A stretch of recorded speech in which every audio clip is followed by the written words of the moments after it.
Welcome to the Salmon Runs YouTube. Enjoy the video. You start by confirming compatibility.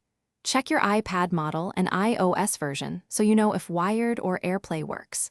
Next, pick a connection method: USB-C direct cable, Lightning to HDMI adapter, or wireless AirPlay to Apple TV or a compatible smart TV.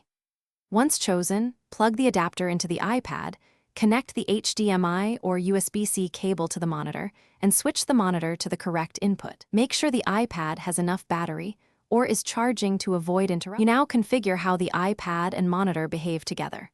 For wireless, open Control Center, tap Screen Mirroring and choose the TV. Once connected, you can change orientation and arrange apps. For wired connections, go to Settings, Display and Brightness to tweak appearance. Many monitors let you set scaling or aspect ratio. Use that to avoid letterboxing. If you want extended desktop-like behavior, check app-specific support. Some apps mirror only, while others offer second-screen content. To finish, verify audio output in settings so sound comes from the desired device, and lock or unlock screen rotation depending on your use. Test video playback and move apps to ensure the display looks right. Adjust monitor brightness and color if needed. If nothing appears, don't panic. Check the cable and adapter for damage. Ensure any powered adapters have external power.